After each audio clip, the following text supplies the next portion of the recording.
Hi friends, welcome back to my channel. Or if you're new here, welcome. I'm Cress, a cozy gamer who mostly plays Disney Dreamlight Valley. I wanted to squeeze in one last video before update number 9, so today I'll be sharing my vibrant desert palace in the Borderlands. This build was heavily inspired by all the vibrant colors of Agrabah in Aladdin.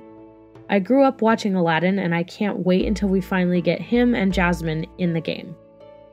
While we don't have furniture items to create all the beautiful sights in the movie, at least not yet, I'm hoping, I attempted to create a lush garden-like oasis in the desert, similar to how Agrabah appeared in the film.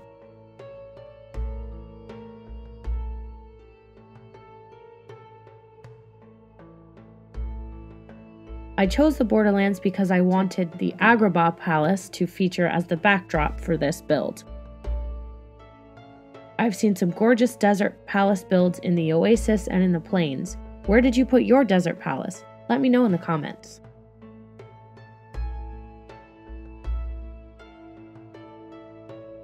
Don't forget to hit the subscribe button if you don't want to miss out on new speed builds and walkthroughs. The path really sets a tone for a build, so I started with the bordered golden opal road. The white provided a nice contrast with the gold of the desert sand, and I love how elegant this path is. I wanted the shape of the path to feel exotic, so I played with the shapes until I had something that felt visually interesting.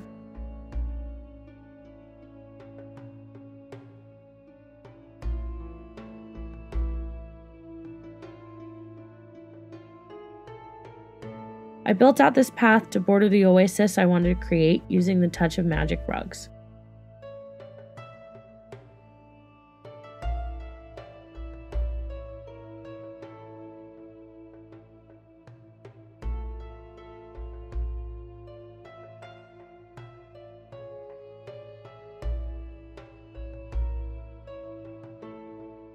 I knew as soon as I bought the desert palace that I'd be using the Beauty and the Beast pillars. They're so pretty and elegant, and I really felt like the colors would pop against the earth tones of the desert.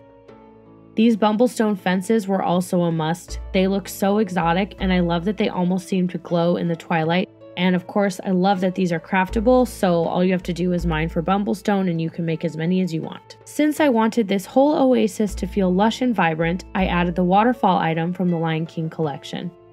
I really felt like it made the touch of magic rugs feel more realistic, like it's really a pond. These craftable cobra statues are so cool and they add the perfect Agrabah touch. I had to shift this entire build over though to accommodate them, because I really wanted the aloe to go right next to the statue. Even though harvestable items move each day, does anyone else find that annoying? Sometimes these items just make perfect decoration and I really wish they wouldn't move. So bear with me as you watch me rebuild the path again.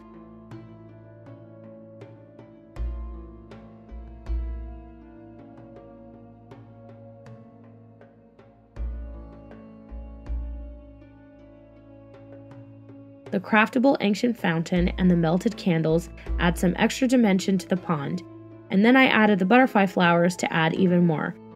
I think I've mentioned this before, but I love that these items can go on rugs. It's so nice because it really makes it so that you can create a realistic looking pond.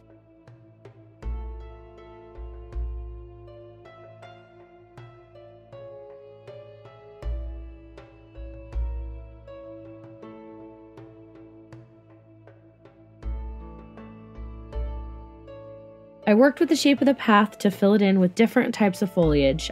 I found that the beach grass and the fan leaf plants work best in the desert, but if you decide to use some of the ideas from this build, feel free to use whatever foliage you prefer.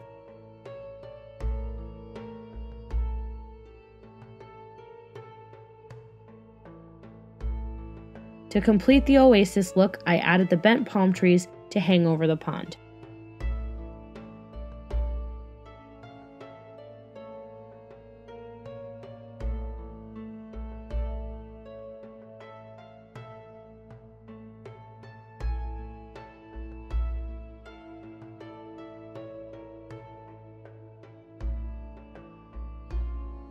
To complete the look of an oasis, I added craftable pottery items.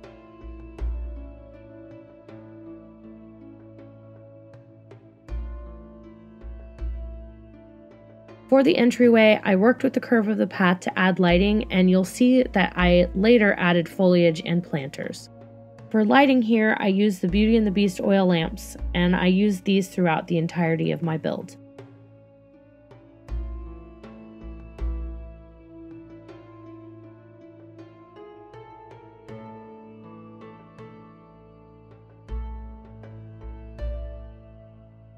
So here you'll see me start a path that I didn't have enough blue zircon to finish, so I abandoned it to start working on the entryway. I used the gorgeous craftable trellis items in, of course, purple, to frame out the doorway, and then I added trees and beach grass and melted candles to make it feel warm and inviting.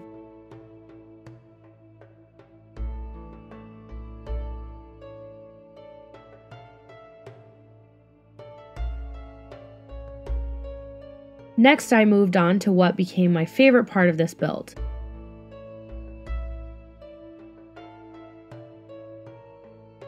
I was inspired by the colonnades that you can see in ancient Greece and Rome to create a little colonnade to the right of the palace, using the sand fountain as the feature point.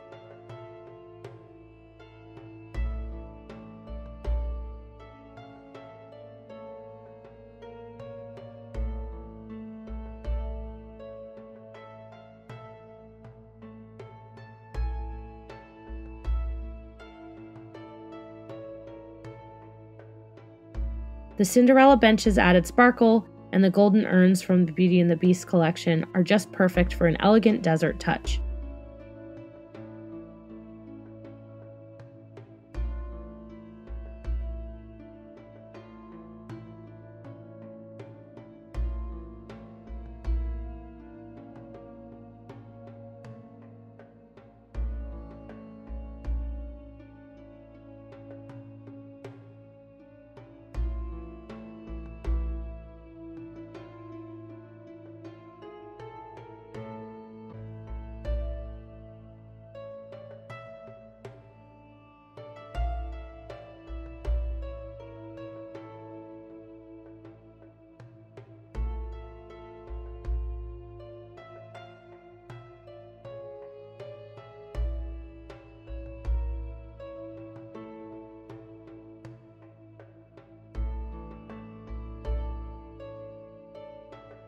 Adding trees, foliage, and flowers to put the final touch on this area.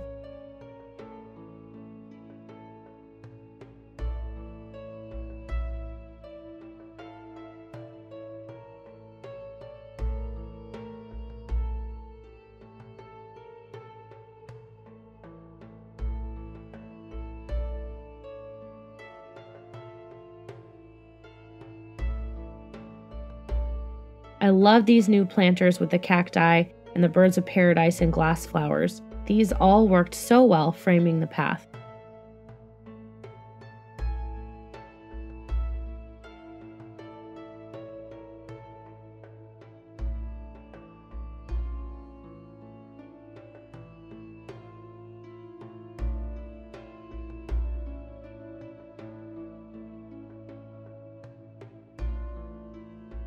Next, I used the craftable tea set to create a little nook in the shade, filling it in with plenty of foliage and flowers to make it feel cozy and intimate.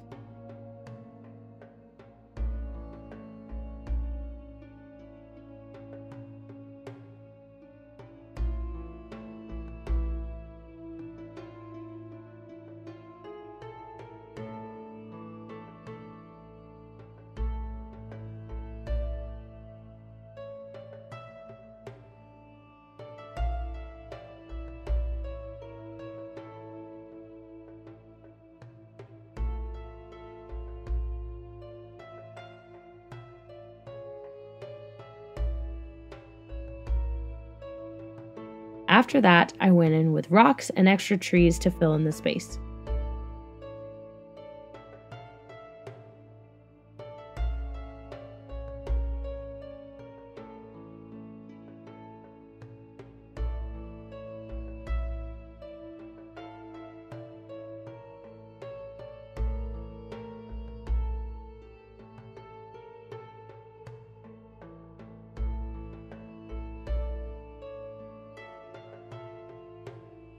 So this path was the solution to my lack of blue zircon.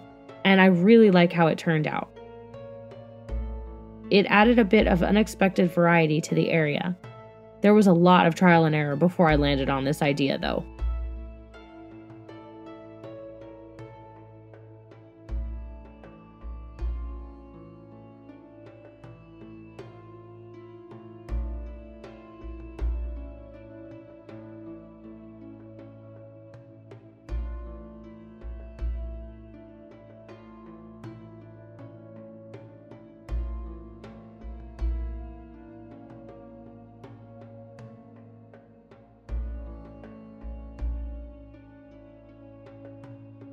Finally, I started filling in the areas around the cobra statues with different types of foliage.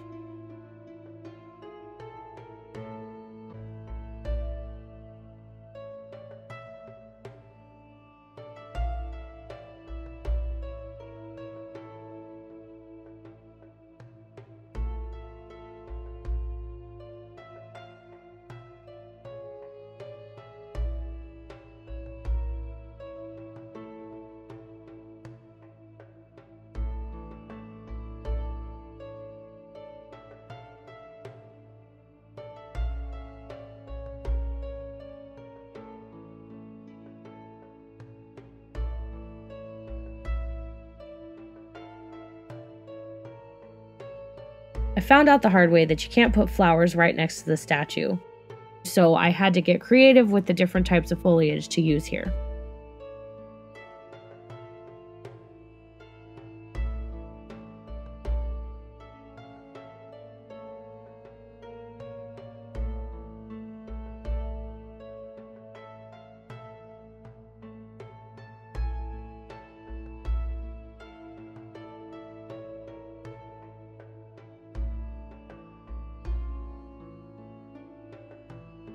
Eventually, though, I opted to create a little more variety by switching out some of the small rocks for the rock clusters, and I really liked the end result.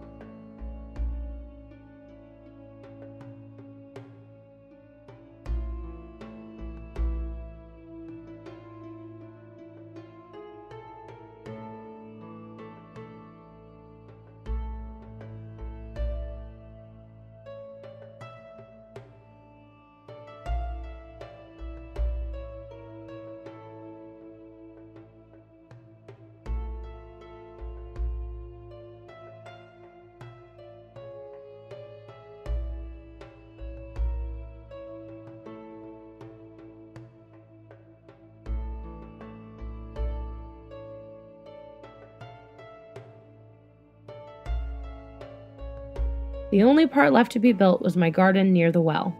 I used the Beauty and the Beast fountain as the focal point for this garden, and I filled it in with this pebble path, which I love. It's so pretty, and it's so different from all the other paths we have in the game.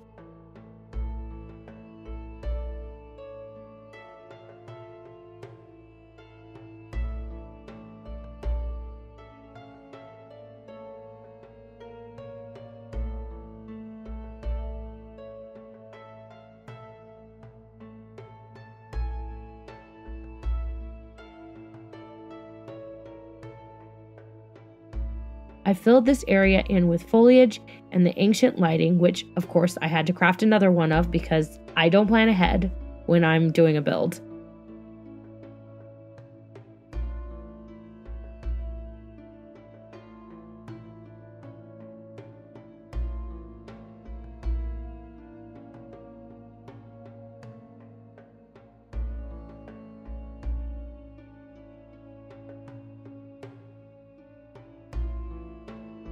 These large desert palms are so majestic. I love the way they look framing this garden.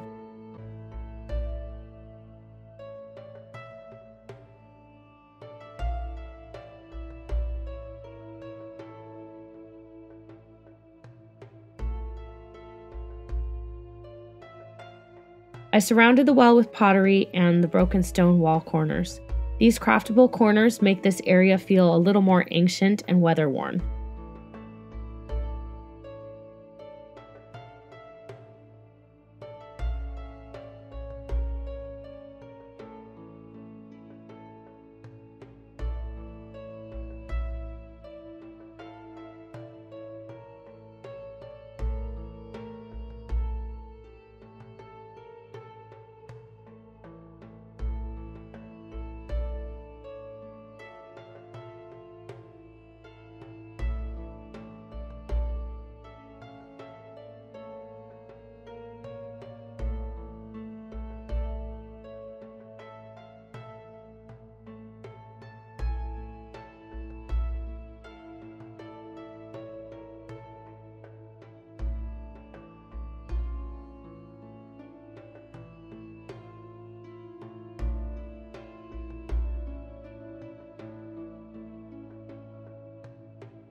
After a bit of finagling and crafting some lighting, I eventually found a configuration that worked, and I added a little seating area off to the side as well.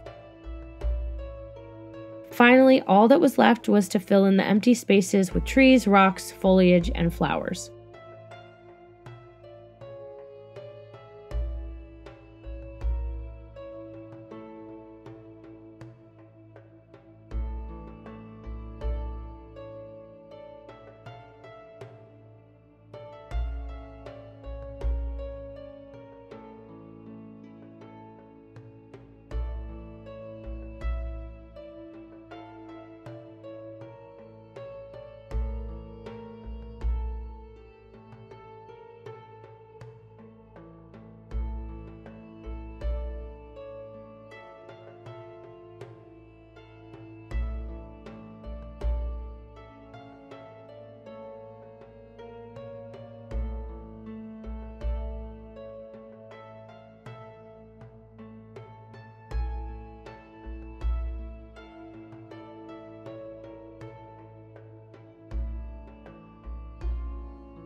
I am so happy with how this turned out. It feels so lush and vibrant with color.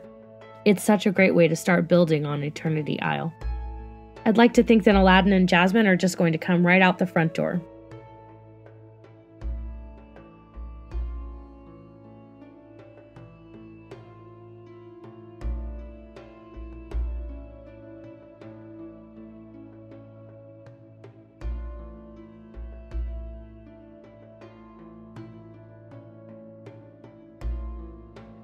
If you're still here, thank you so much for joining me in this vibrant corner of Eternity Isle.